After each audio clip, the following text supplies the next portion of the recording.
Good afternoon, everybody, and welcome to United Women Singapore Presents Dialogue with Diplomats. This is part of our series focusing specifically on leadership, female leadership in the workplace, in the community, in the homes, and of course at the country level. The idea here is to inspire women, especially young women, to strive to their full potential. And specifically for Dialogue with Diplomats, we shine the spotlight on the female ambassadors and high commissioners who, as heads of mission, representing their country, epitomize leadership in so many arenas.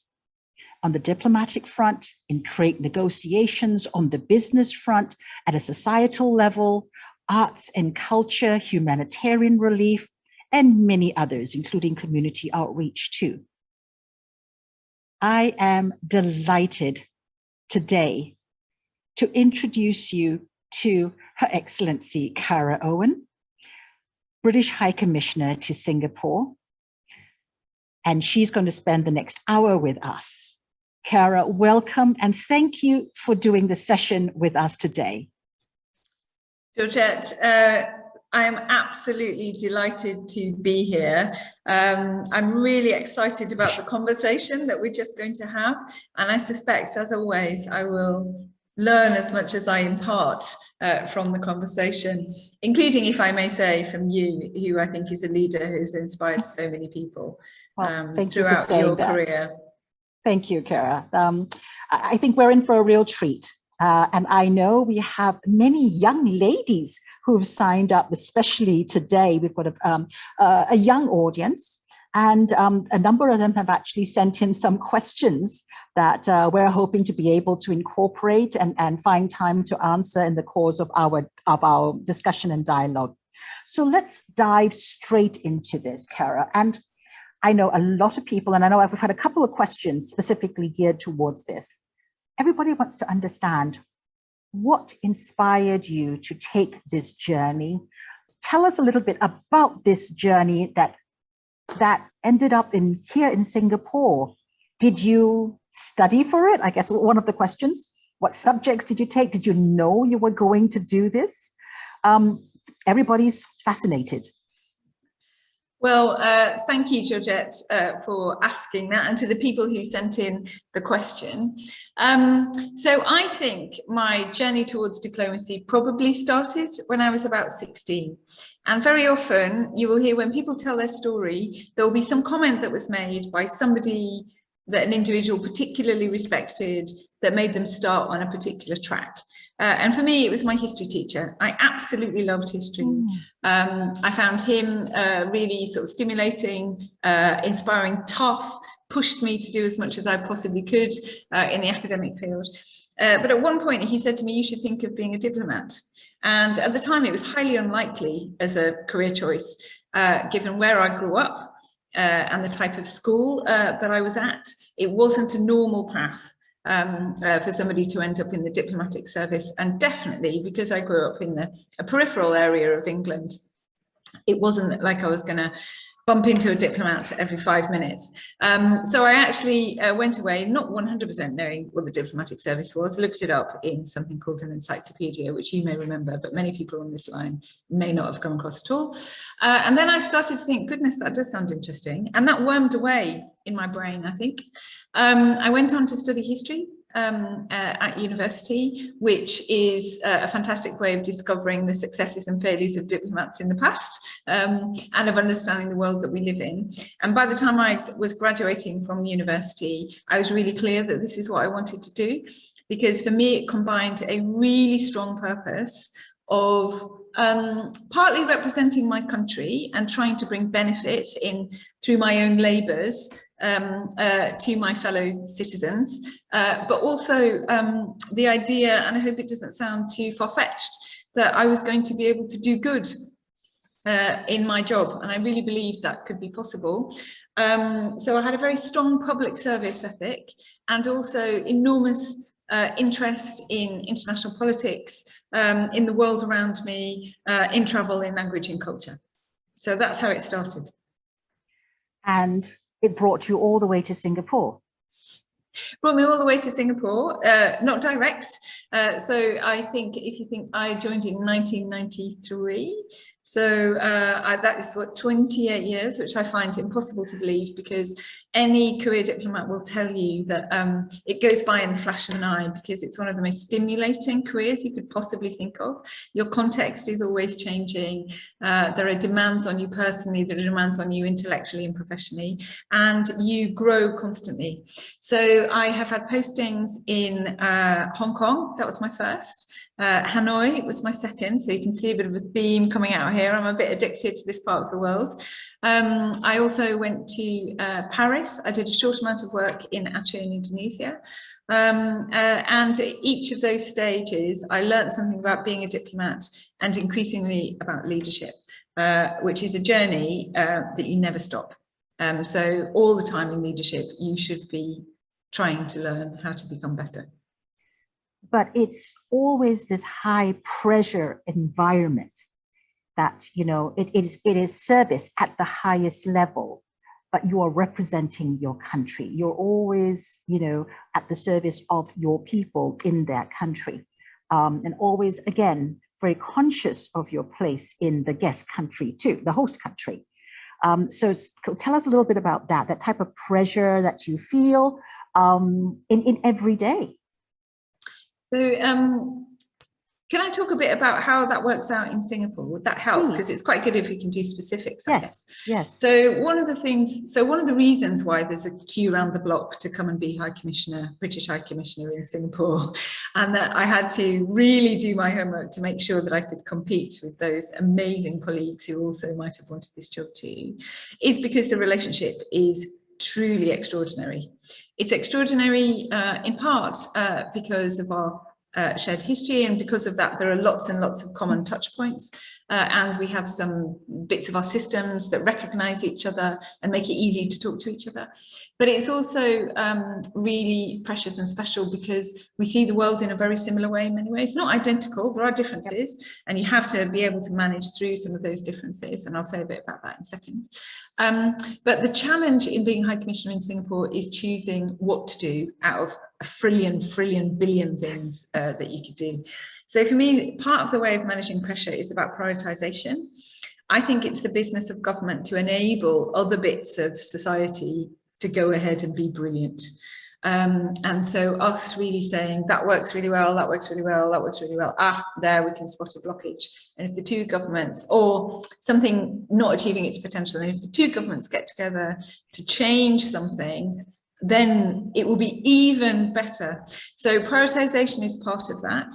I think I'm really conscious that the people who decide our policy are our ministers. And that is a really strong thing that is hardwired into every British civil servant. We can advise, we can suggest, we can, you know, fly a kite of an idea to see how it lands. At the end of the day, they're the ones that are accountable to Parliament. So we have really good guide rails that we need to follow in terms of the guidance that we're given by ministers, and it's up to me to make sure that I can implement the vision that they see for the bilateral relationship. Sometimes it can be very tough. Like, for example, if you're doing crisis response, I was in Paris when there were some big terrorist attacks, and we had to do a crisis response because of the high number of British people in France. There was a very strong possibility that British people could have been caught up in that. And then you really feel that you're under a lot of pressure to make sure that you don't put a foot wrong, because if there's ever a time when your fellow citizens need you, it is them. But there's a massive amount of pleasure in what we do and stimulation. In terms of being conscious of the country that you're in, that is so important. Being respectful, curious. If you see something that you think, oh gosh, that we don't do it like that, or I wonder why it's like that, the onus is on you to really deeply understand, why is it like that? There will be a reason, and you absolutely have to put loads of effort, curiosity and respect into understanding what it is to enable you to have a really respectful dialogue about anything that's different between you. And I find that when I'm speaking to my Singaporean colleagues, we can do that in a very respectful way. So tell us a little bit about the day in the life of High Commissioner Cara Owen. do you get up at 4 o'clock in the morning? Do you get to what you know? And how does it end? What's a day like? That's that mix of responsibilities. Yeah, so no 2 days are the same, which I guess is one of the reasons why 28 years have gone by and I've hardly noticed, because it's exciting every day and you never quite know what's going to happen. But there's a range of different things that I try to put in. Some of it is in taking the recommendations and the expert advice of my team, and I've got 150 people here who have a range of different specialities. It could be climate change and energy, it could be economics and trade, it could be illicit finance, it could be customs, you know, so I have a whole range of people and we'll know what we're trying to achieve in Singapore and with the Singapore government and with different organisations in Singapore around that. And so I'll have to interact with them, they can give me advice and I can help give them guidance. But the most important thing I think of being High Commissioner is interacting with the country that you're posted to. So it's spending time building relationships with senior business, well, not senior, relevant, exciting business people, academics, think tankers, government ministers, senior civil servants, members of the British community. So as well as NGOs like ourselves. Exactly, because you need to parliamentarians, NGOs, exactly, members of the media. So what you need to do, like if you're trying to truly understand a country so that you can properly interact with it, you know, I can't think of a single relationship I've worked on where it's sort of, you know, single faceted. You've really got to try and dive in and have relationships, understanding right across the community. So a lot of time is spent doing that. So there will be meetings, lunches, receptions and dinner. People who haven't been in diplomacy, it's one of the only things that you think, in the UK anyway, what they think we do all around is stand around drinking champagne and having canapes. And of course that's not true because we do a whole heap of other things. But actually being able to use food and time over a meal, Singaporeans would know this better than anybody else because it is deeply ingrained in your culture, that kind of, I was going to say breaking bread, but sharing rice, whatever, noodles, carrot cake with other people is a surefire way to build a better relationship. So we do a fair amount of that as well. And then there is convening. That's something else I really love. You can pick your colleagues at UW, some people from businesses, and you can throw together a really varied group of people to crunch through an issue that you want to make progress on. And that is incredibly stimulating. Who wouldn't want that? It's like fantasy dinner party time. At the moment, sadly, some of them have been fantasy because of the COVID. Yes. But we hope to get back to that being a key tool of what I do. Sorry, I forgot about communicating with my home government, which takes up a lot of time as well, sending in advice, helping shape things, getting my instructions, all of that is part of the job too. There's so much that you do, that you have so much on your plate. How do you juggle all this? And I know that's one of the questions that's been asked too.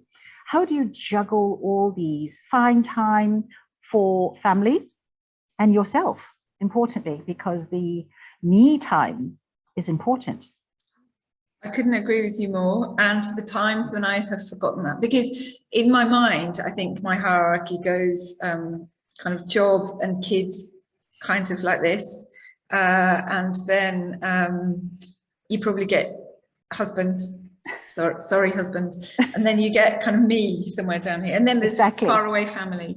And the time when I've forgotten me is the time when I've nearly the wheels have fallen off. So for me, the really important things are absolutely making sure, even if it's at 5 or 6 o'clock in the morning, I do exercise every day.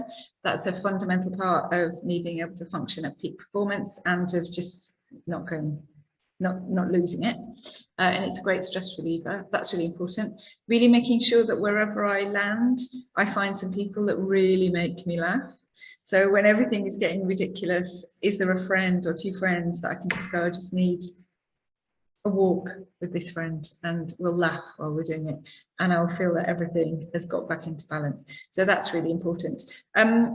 Interestingly, people often ask senior people this about how do you juggle everything. In many ways, I think it gets easier as you get more senior because you might get more support. So I've got two amazing women in my office who help me run my diary and make sure that I can perform well. I've got a high commission that I can rely on, where I have amazingly high quality colleagues. I also have some help at home, and I have a bit more money than I used to. The people that I truly admire are the ones that do all of that juggling, where they don't have as many resources as I have. But prioritization and making sure that that doesn't go off is really important, I think. So prioritization, having an infrastructure, support, and importantly, me time and friends. Yeah. Surrounding yourself with all this, building this infrastructure and ecosystem around yourself. Yeah. Yeah. And that's a very valuable lesson, again, to our audience today, and especially to the young folks who are dialing in today, especially to hear you speak on this topic. Can I give one more tip, please do. Which is that I find myself that if you look at the theory of well-being, there are a number of things that everybody recognises, like being connected, that are really important, and there are physical things as well. There is also something about giving. There's something about gratitude and there's something about giving, and I find that to be a really big part of my well-being. So some of the most energy recharging things that I do are around mentoring colleagues or coaching colleagues, or saying thank you, or and really making sure that that's properly integrated into how you do your work as well. Very important. While we're on that topic, mentoring, and you more than anybody else recognizes the importance of mentoring those around you. Did you have mentors as you were on this journey? And you referenced your history professor specifically, and so tell us about this how you benefited from mentoring, and particularly male mentors and male allyship, since that's definitely a topic that's on everybody's lips these days. Yeah, exactly. So of course, when I joined the Foreign Office, if I looked up, all I could see was men. So if I was looking for a senior mentor, I would have to find a man, otherwise I wouldn't have one. And I can name the male mentors. I won't be able to name all of them exclusively, but Mark and Matthew and Philip, all these fantastic male colleagues who, for some reason, wanted to invest in me and to help me get better, and I'm very happy to share the things that I really needed to improve on if it would help people that are online. But if it hadn't have been for them, I think there would have been times when I wouldn't have pushed myself forward for certain things. There would have been times when I wouldn't really get to the nub of what quite wasn't working. So it was them pushing me in a trusting relationship where I believed that they had my best interests at heart, that helped me get to the root of the thing that was blocking me, that allowed me to rebuild and spring ahead. So you can go on I've done 2 masters, right? So I did history as an undergrad, and then I did a master's in international strategy and diplomacy, and I did a master's in international HR. Both later, actually, in my 40s when I'd had my kids. But on all of those, and professional courses galore, on all of those, there may be a few things that you take away and really, really resonate with you. What's brilliant about mentoring and coaching one-on-one is the fact that all of it is about you. So whereas there's a professional course where you may go, blah, blah, blah, blah, blah, that is the thing that I need to take away for me now at this time. When it's mentoring, it's totally focused on you. And that's why I think about it as turbocharged development. It's also very important for you to have people in your organisation or where you're going to go who can speak for you, speak positively for you. And that's what mentors and sponsors, which is a different type, really can do for you. Did you find a difference between the male mentors and female mentors in their approach and how you benefited from them? Not really. So I think the only thing that was missing in the male mentors was a genuine understanding of what it feels like to be the only type of whatever it is in the room, because for them that's happened very, very recently. They're very used to being a majority in the room. Right. And particularly in my organisation, in the past, if you're a white man, then you definitely feel like you're in the majority. So that was the only bit that was missing, like personal experience of what it feels like to be the only blank X in the room. But apart from that, the differences are mostly about personality type. And I personally sought out, sometimes, depending on what I wanted, mentoring relationships with people who were quite like me, or mentoring relationships with people who were the polar opposite of me. But the one thing that all of them had in common, and they coached and mentored in different ways, one thing all of them had in common was a values match. So I couldn't have had a mentor whose values I didn't like or respect. So lifelong learning clearly has been an important piece in your life too, and you strongly advocate for it. One of the questions I thought was a really interesting one that came from one of our young women from the audience here. In this journey of yours, in diplomacy, do you have any advice in terms of what subjects they should be looking at? Are there special areas that they should be focused that are better geared towards a career in diplomacy? You had history, obviously. Yeah, but I think it depends on the country. So each diplomatic service recruits in a different way. Within our diplomatic service, what we tend to do is we look for personal intellect and personal competencies and behaviours and drivers. And we care a little bit less about the specific topic that somebody has studied up until that point. And I think that's quite a British approach, actually. What we're looking for is attitude, competence, potential, and then you put all of the training around it. So that's the way we do it. In some other services, you're unlikely to get in unless you are studying this or that subject, be it economics or law or international relations or languages. But that's not true for us. So whichever country you're interested in working as a diplomat, you need to find out what leads you to there, and it can be quite different. I love the fact that I've had both languages and history in my background, because it's hard to be a diplomat without understanding where we've come from, as two countries, as the world, as trends. So I found that phenomenally useful as I've gone ahead. And my HR studies have also been really interesting, because that's all about people. Clearly, given the role that you play on a daily basis. Let's move to the pandemic, and you've been here through the duration of COVID, the lockdowns, the world going a little stir crazy. Your observations of, really what's been happening and what's been happening specifically to women, and how we hear about how women have unfortunately been on the short end of the stick here when it comes to COVID, the impact of COVID, not just in Singapore, but around the world. Can you speak to that? Well, I think on one level, this has been a heartbreaking experience for humanity.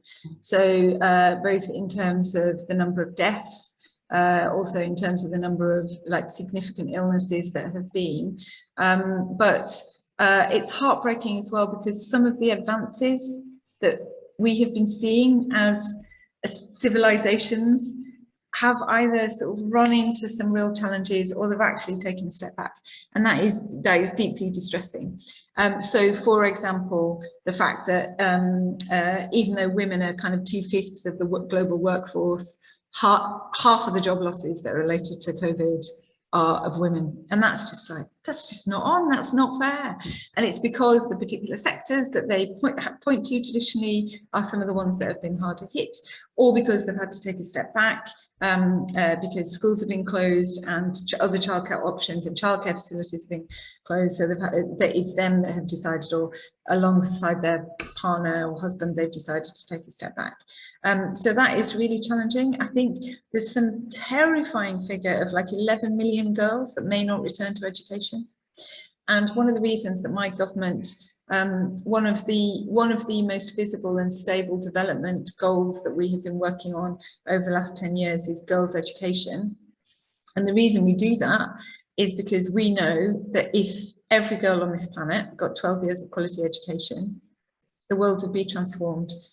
Global economies would be transformed. There are likely to be impacts on things like conflict as well, on women's ability to stand up for themselves, women's ability to push back on kind of coercion. All of that would be improved if we could just get all girls having 12 years of quality education. And the COVID pandemic has really had an impact on that. So I think it's up to all of us to think about what we can do to reverse those declines, those backward steps. I think in Singapore and in the UK, it's impacted on us too domestically. This isn't like something that's happening in other countries, it's happening in our countries. But also because we have the resources that we have, it is probably having even worse impacts in countries that aren't Singapore and the UK. And so we have a responsibility to think as responsible global actors what we can do to support in those other geographies.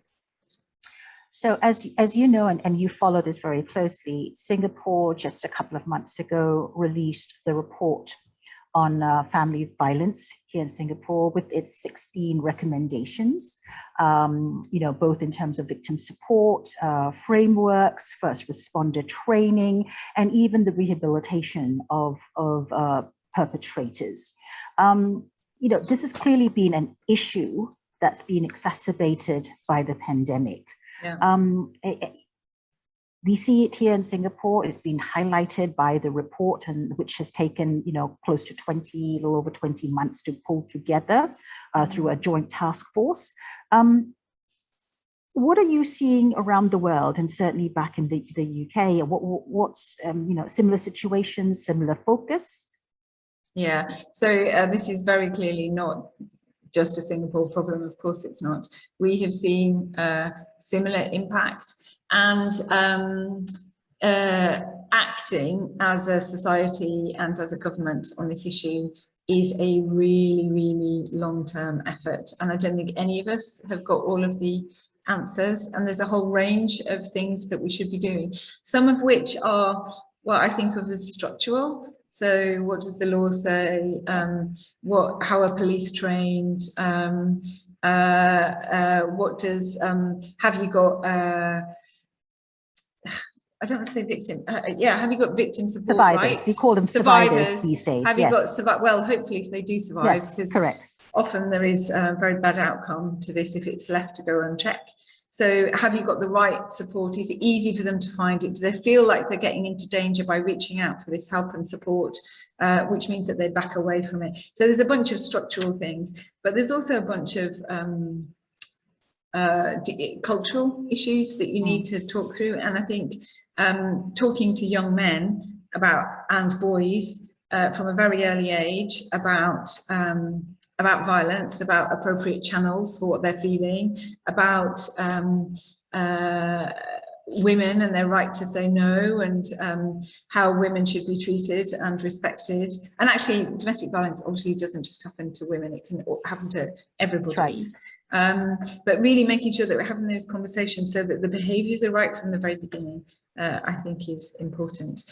Technology, I think, in some ways has helped and hindered us. So technology has brought some things that I wish I saw less of in society, like radicalisation, for example, or the accessibility of sort of really extreme images, sexual images, which you really wouldn't want to be available, and that may or may not be connected to some of these issues. But it's also enabled us to set up different ways that survivors can seek support in a way that feels less challenging for them. So, our emergency number, we've set up a way that you can call the emergency number and don't have to speak, and that immediately gets through and somebody is trying to find where you need help.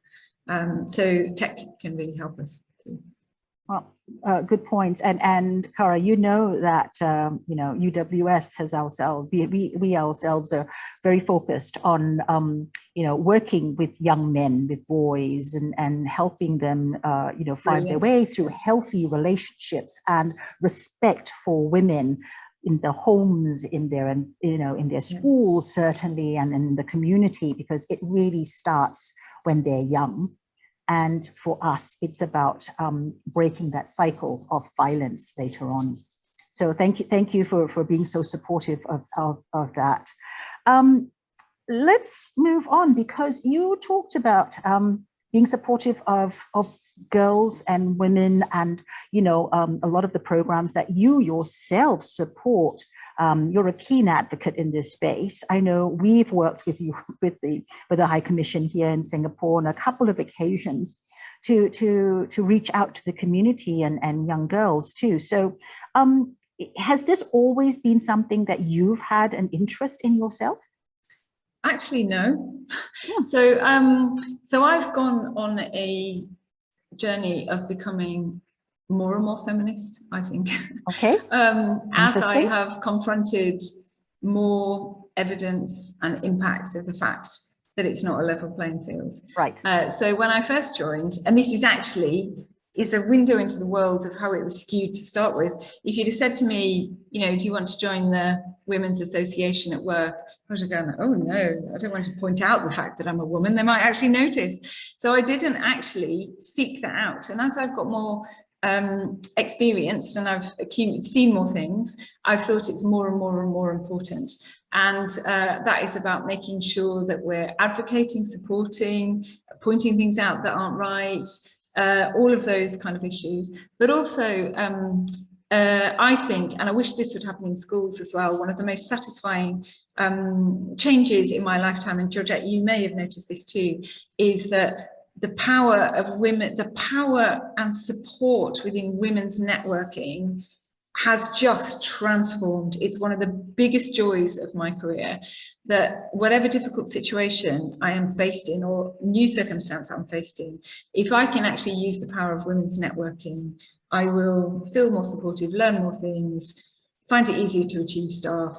And there is something about female support that is super special. So I have learnt into it more and more and more. So an example is, we have just gone through a merger. So my own ministry, sorry, this sounds a bit boring, but my own ministry, the Foreign Ministry, has merged with the Development Ministry. And that is quite contested. And there are some people inside some of the ministries that don't feel that's the right thing to do. And so it's actually quite a difficult merger to do. I think there are really brilliant reasons to do it, because if you get diplomacy and development working together, it's just great, powerful tools. But there are some people who didn't feel like that. And my response, when culturally it looked quite difficult, was to set up a women's network to talk about it, because I wanted to accelerate how well the women leaders in the two organisations knew and understood each other. And we could have really frank conversations in a way that I knew would be brave, but supportive and kind. How was that taken when you started this up? So and that in itself is a great initiative, and hats off to you for doing it. Well, it was my contribution from afar in trying to make the two cultures work together. My hand was grabbed off, basically, and we started off, and we did things like ask any stupid question you like about diplomacy for the people on the development side. Ask any stupid question you like about development, because you get to a certain level of seniority, and actually it may be hard to say, there's this really fundamental thing that I don't understand, but I think you understand it really well, and can you teach me? And so that was really great. And I think we found a space where we could say, gosh, I feel really rubbish, I feel really sad about this, I feel really challenged about that. But always we were coming to, what do we do about it? What is the positive, constructive contribution we're going to make to crunch through this problem? And so I found it one of the most wonderful things I've ever been involved in. Well, we're very grateful, certainly, for the support that you've extended to a lot of the programs that we've had here. We had the SG Girls Take Over program, where hosted young girls, the British High Commission as well, in collaboration with the Canadian High Commission. So great. That was a lot of fun. Yeah. That was a lot of fun. Yeah. And more recently, the aircraft carrier. and the videos that were created, the questions that were asked of the women on board the aircraft carrier. So that was specifically geared towards STEM. And you know that UWS, we pay such importance to not just the education of girls, which is critical, but also highlighting that we need more girls, more young women, more women in STEM. So could you speak to this, even though I know you didn't come from a STEM background yourself, but I think you've got a perspective on this. Yeah, absolutely. And there's a really great question from SK Ong in the chat as well. And thank you very much for submitting the question, which is about how much effort we've put in the UK around women and women's leadership. And we've got UK Women's Engineering Society, blah, blah, blah. Yet we stuck at 11% is the figure that she quotes. And I don't actually know the figure off the top of my head. But yeah, that is a real challenge. And one of the reasons why I wanted to work with UWS, and you were a brilliant partner, because we don't always every day get a chance to reach safely to lots and lots of younger humans. And so partnering with somebody like UWS that has is working really closely with people at school or people at university means that we can actually through you connect to these people and find out what they're thinking, what they're worried about, kind of questions that they'd like to ask. So that's why we thought of you guys. And I mean guys in a gender neutral way, obviously.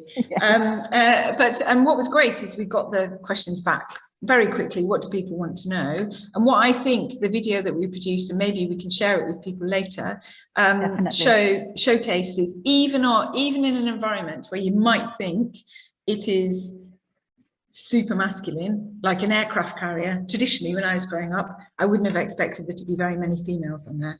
We found women acting in all kinds of roles, technical roles, leadership roles, scientific roles. There's a meteorologist, wasn't there? I think there was somebody who oversaw all of the training. There was somebody else who was an engineer. I think it's, you know, this, you've got to see it to be it. I don't think you necessarily need to see it to be it, but it blooming well helps. If you can actually scoop up as you're going through life, if you can see people that you can vaguely imagine yourself as doing a job, it immediately feels more accessible.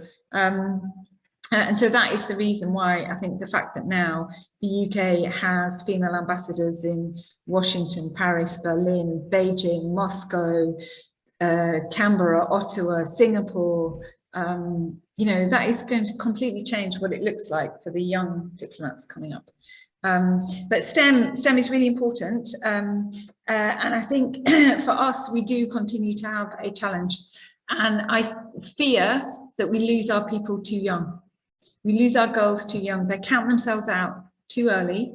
And one of the things that we do in education exchange with Singapore, and we have school principals that go and work and spend time in each other's countries with each other. And one of the particular things that we really looked deeply at, and in fact stole, was how Singapore does maths and how it integrates maths as really important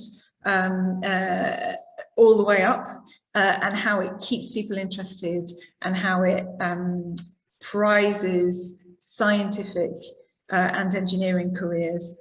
I think Singapore is a fantastic country of engineers.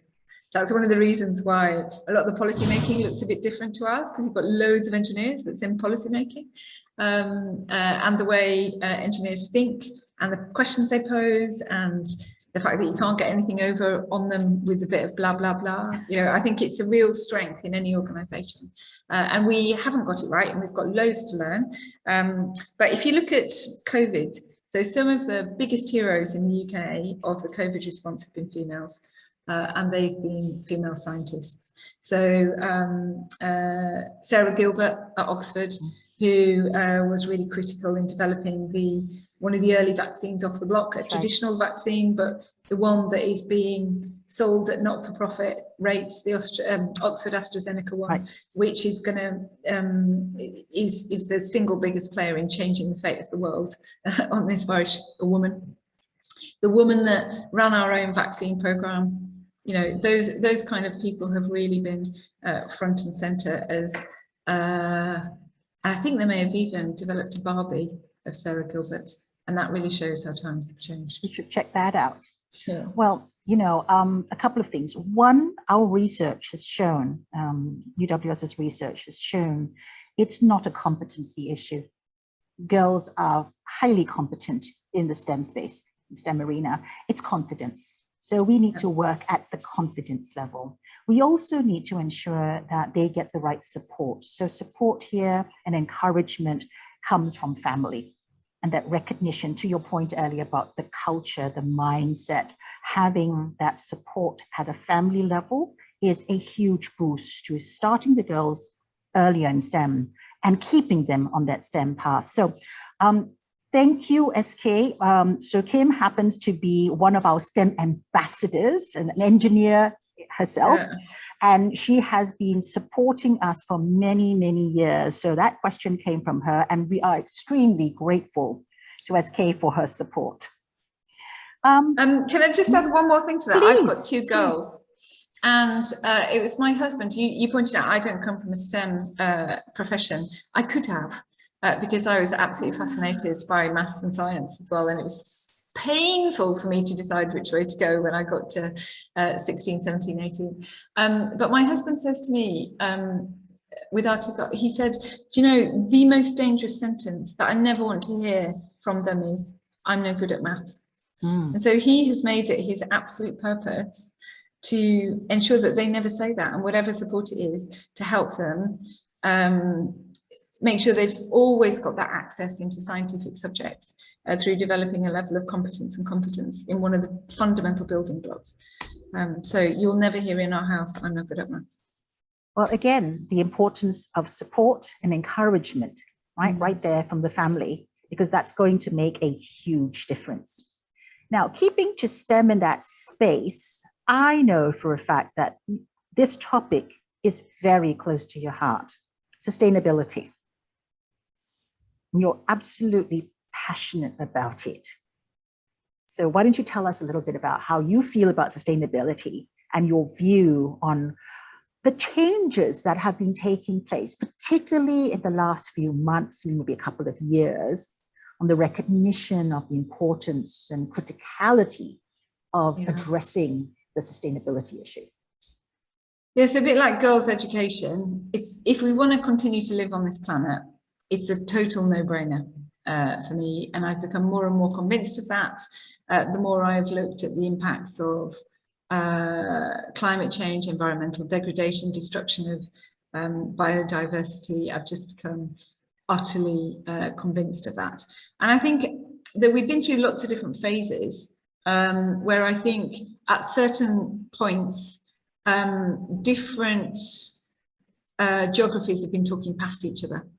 So if you take sort of the pace of industrialization, and sort of the UK was one of the crucibles of industrialization, the Industrial Revolution, and everything that happened in Europe and how fast and far that went and how profitable that was for our own prosperity. And then you've seen that taking place in different times. I think there was a period where we went through where the developing and developed world were kind of talking past each other on these issues, where there was a degree of kind of lecturing and pointing out that was coming from the developed world, and a degree of, hang on a minute, you've got to your level of development, what gives you the right to say that I shouldn't?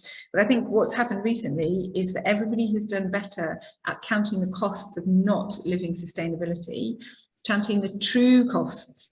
So this idea that it's really expensive to act in a sustainable way has become less convincing, because when you add in things like the health costs, and the societal costs of not living sustainably, and the political costs actually in some ways, then that gives a completely different balance sheet. So that's kind of why I'm really motivated by it. And I also feel this, I listened to somebody talking, a scientist who's based here now, is a British scientist, Ben Houghton, he was based here, and he made a speech, and he said, look, what we need to solve this is both urgency and hope. And I completely agree with him that there's no point having a sense of urgency if you feel like everything you do is not going to make any difference. So you need both the urgency that we've not got a minute to lose, we've got to get on this, otherwise our chance of changing our course will disappear. It's already really at the end of its life, this chance to change our course. But we need hope that actually if we really go for it, we're going to make a difference. And I really believe that as well. Human ingenuity, the commitments that we saw in Glasgow, the fact that so many geographies have shifted, some things that we never thought we'd see, like we're going to give up financing coal overseas. You know, that looked really hard 5 years ago, and here we are. And they've made a commitment that there's going to be no international financing of coal from 2023 by a bunch of really important players in that space. So I believe we can make a difference, and we can make a big difference on an individual level, but also through diplomacy and international collaboration. And clearly we need more women and that pipeline of young women working in the sustainability space, focused on and addressing these issues. Interestingly, yeah, sorry, I didn't mean to interrupt. Interestingly, if you look at renewable energy and compare it to fossil fuel, there are 4 times more women employed in renewable energy than there are in fossil fuel. So they're going there already. I think they're going there already because there's a purpose attached to it. And if there's something that I notice, and it's documented through research, is that women feel most motivated. You can't say all women, but you know, pound for pound, yes, women are very motivated by the idea of purpose. And that speaks to this point, hope. And that in itself is hope that we need to focus on. I just want to make sure that we leave some time for these questions that have been posted up here. There's one on, let me see. How do you deal with challenging situations of conflict with other foreign delegates? I'm going to take it in a broader sense, but clearly, you know, just challenging situations in your day-to-day work, and how you deal with that. So it's a really good question, because of course you're going to come up with conflict between countries all the time. You know, differences, well, it can go from everything, can't it, from we don't see it this way to we really don't see it in the same way as you do, or our values are totally different in this area, right down to conflict. But I think one of the things that is interesting, and I think soldiers say the same thing, is that you don't personalize it. Or you try not to. So one of the responsibilities of diplomats is to keep channels of communication open. And so however big the difference between your positions or your interests, it's your job to keep on working to find common interest on which you can build an end to conflict or an end to disagreement. And so one of the things that you have to do is, even if people are being a little bit obnoxious, or if you really personally violently disagree with what they're saying, that's not what your role is at that moment, and it isn't probably isn't personal to you, and that they have a job to do to represent their country, and you have a job to represent your country, and very often you as two professionals can be the people that find the way to bridge that gap. So there's a sort of code and an understanding of what our function is within the international system. Doesn't always work, and sometimes when somebody really, the thing is, you learn as a diplomat, you can do one over on somebody once, and you might want to do that, but you won't do it again, and you'll have lost a whole heap, and a door might have been closed. So I think the really successful diplomats that I know work very hard never to close the door. Well, thank you for that, because I think that's also in many ways answered another question that was posted up here about, you know, ever been in impactful cultural historical conflicts that you've experienced and how to resolve them, pick a particular way to approach and how to address these issues. You're absolutely right. Communication, keeping channels open, and not taking it personally, really. Remaining professional at all times. Absolutely. I think so, and working really hard. If there's a big cultural difference, there will be a reason why the thing that you can't understand about that culture has grown up in that way. And so it's incumbent upon you to dig and dig and dig until you understand what that reason is. And when you get to the bottom, you may not like that reason. actually. Sometimes I've come across some cultural issues where, so say FGM, for example, female genital mutilation, no amount of respect can make me think that the root of that practice is okay. So, you know, sometimes at the end, on a personal level, you just cannot find a way that you can truly understand it in a positive way. But very, very, very often, and you have to work out what to do with that, but and we have a global campaign against it, by the way, because we think it takes away choice from women, and it is often executed in a way that does very big harm to women, and in many places it's not regulated. So we have a national position on that, but also I have a sort of personal response. But really trying to understand somebody else's rationality, somebody else's framing, where they're coming from, why they feel like they feel, what they think is at stake, what's most important to them. All of those things are things that you have to put a huge amount of effort into seeking to understand. Otherwise you won't have a chance of ever building something that you've got in common. So you have to work really, really hard. It's a great question here. What can women do to help fellow women find a path to succeed in the workplace, specifically in the workplace? And how can society prepare girls and women for success? Your thoughts on this one, Cara? So I think confidence is hugely important. Maybe we'll talk about that a little bit later. So I think the things that have been important to me would be what I try to do for other women. That is go out of your way to offer support, create safe spaces for each other in which we can show our vulnerability. When I was more junior, I think because women were so rare, we too often fell into a kind of competition with each other, when actually that is the last thing you can do, because that is highly convenient to the non-women. So you need to make common cause. You need to decide, make a mental decision that you're going to support other women as much as you possibly can. You put opportunities in the way of other women. You devote your extra time, your part of your learning and developing to supporting other women. What can societies do to help prepare women for work? I think number one is really shining a light, like you are doing, shining a light on all the places in which women turn up, and the very many different types of women that are making their way in the world in very, very different jobs, and using different leadership styles and with different skills. So we can showcase the variety and the possibilities for women. We can really invest in fathers and in brothers to make sure that they can see what their sisters and their daughters will be going through. And we can work really hard to make sure that there are no structural barriers to women's advancement. Be that at school or be that within the workplace. And data is hugely important. Very often you can't see where a barrier is within a particular process unless you've got brilliant data. Where is it that people are opting out?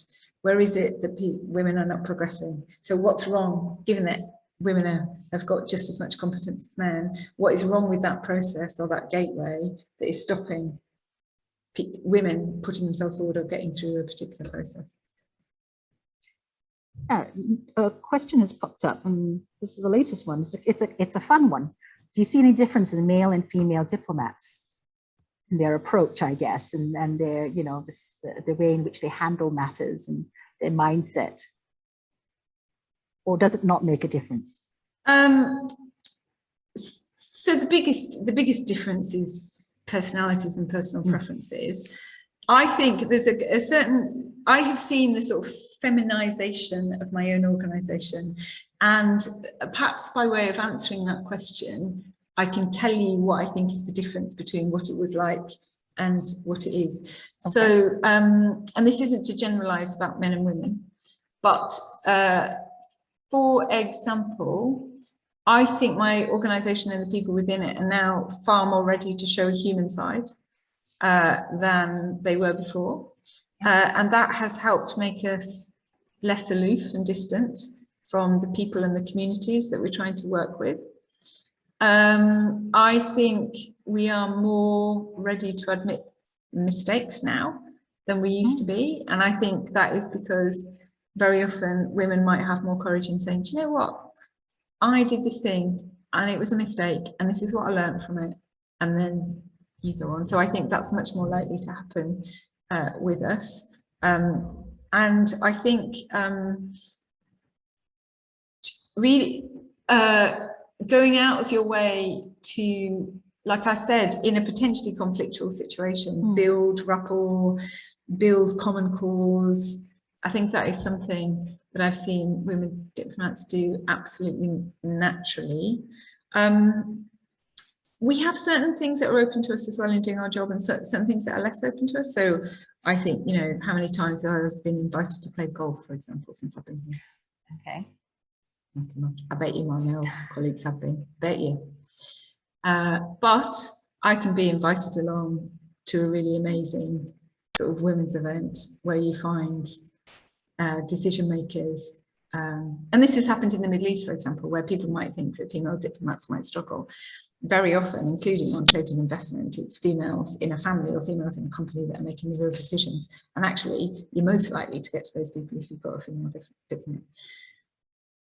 I don't know if that answers the question. It does. And I know, I can quote an example of how you recently went into something that perhaps some of your other male counterparts might not have. You attended and participated and were active in this sustainability, fashion sustainability event recently, right? With a CDL. And clearly that's something that, you know, from your perspective, it was a very female geared, but it did shine the light on the role that women play in sustainability.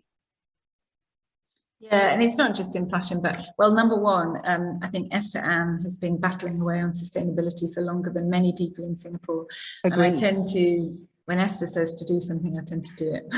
I think it's really good advice.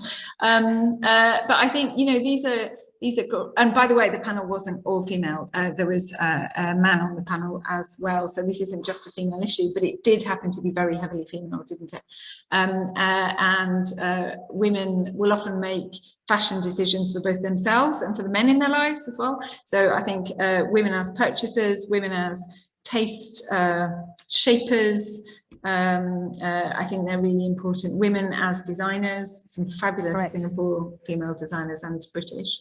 They're really important within the fashion space. And again, something that I think women do naturally, often because they have not had all of the resources available to themselves, is they're really good at finding a wiggly way through something that looks a little bit impossible, because you pull together your resources, you pull together your ideas, and you say, let's give this a go. And you are supportive to each other if it doesn't quite work. But you know, there is the courage together to go for it. So on sustainable fashion, also I felt like I didn't know enough about it. So going along and hearing from experts who are at the cutting edge of sustainable fashion, I wanted to play my part in that. I think my biggest contribution is that I keep my clothes for a really long time. I wear them a lot. Well, that's key. It's key in sustainability at the end of the day. As well as being careful what you buy in the first place. Correct. Where I think Absolutely. I need to get better at that bit and keep on doing the other bit. But it's about choice at the end. Yeah. And, you know, women do play a huge role when it comes to consumer consumption, consumer choice consumption. So absolutely spot on.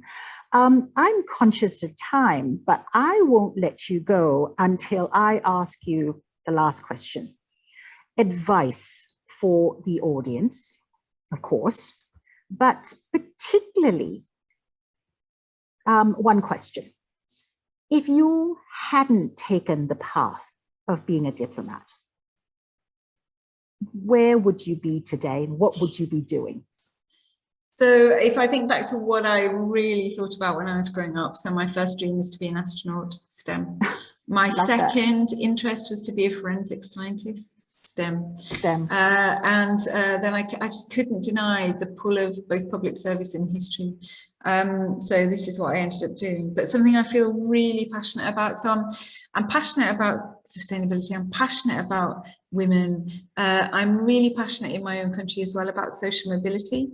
I came from, although, you know, I didn't come from a disadvantaged background by any stretch of the imagination, neither was I from the elite.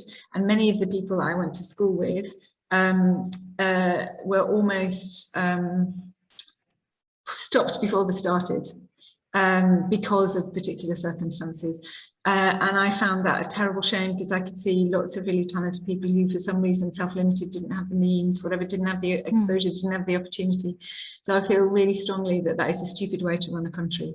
If you're going to allow some people's talents not to surface, bubble up and be used.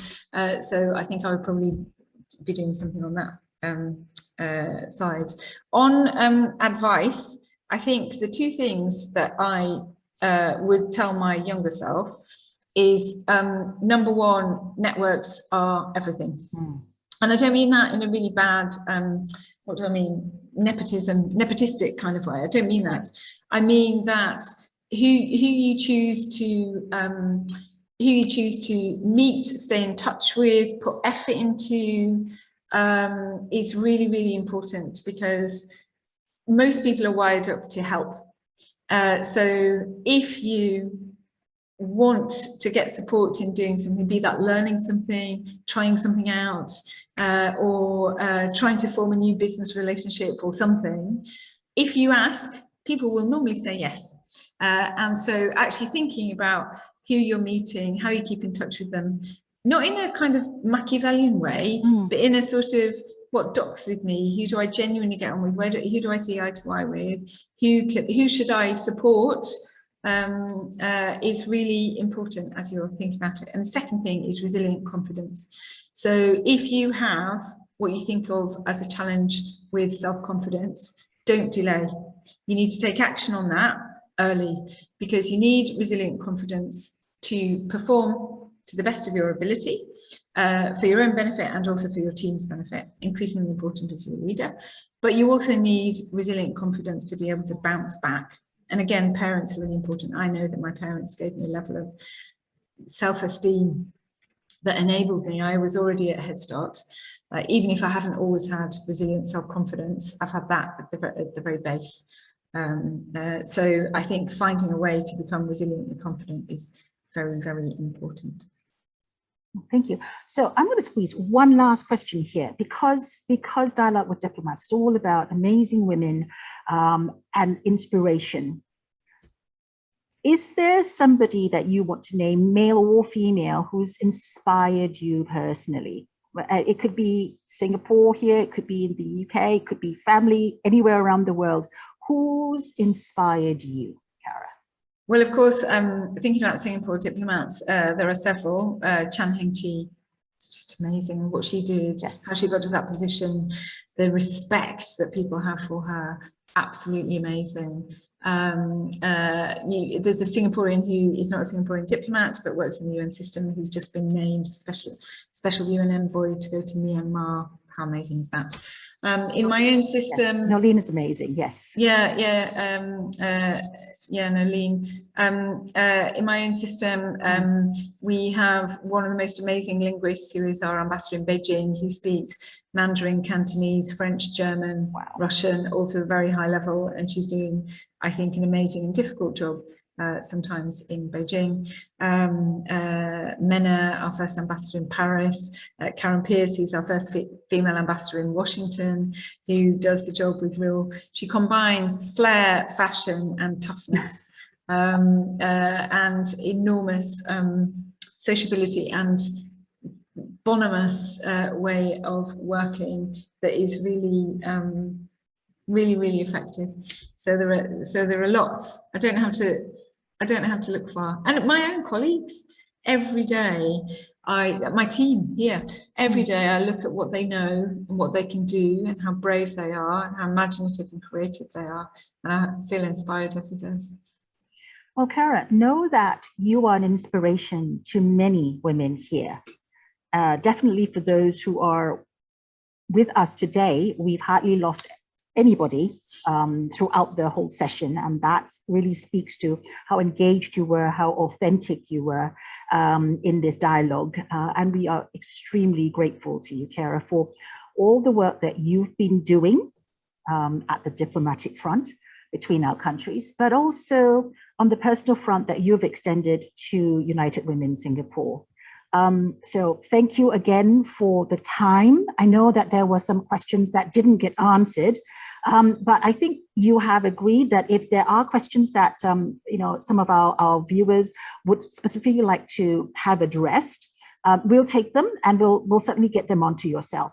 So please use, for all those on the line, please go ahead, use the feedback form, get any questions that you have to us, and we would be happy to pass them on to Cara. Yes, who will please probably, do. Yeah. You'll probably welcome them this weekend, so there. Yeah, no, exactly. And I think if people have done me the honor of tuning in to listen to a conversation between you and I, Georgette, although they're probably tuning in for you, then I really want to return the favour by answering questions. So please do let me have them, and I'd love to respond. So to all those who tuned in today, thank you so much for joining us. Please follow us, keep a watch out for us, sign up for our newsletters, because we've got lots of great initiatives coming up. Be a supporter, be a volunteer, be like Cara, lots of very interesting things that she's working on, but at the same time, very, very in tune with the community and involved. So Cara, thank you again. And to all those who joined us today, thank you for your time, commitment, and support. Take care now, everybody, and stay safe. Thanks, Georgette. Thank you, Cara. Bye-bye.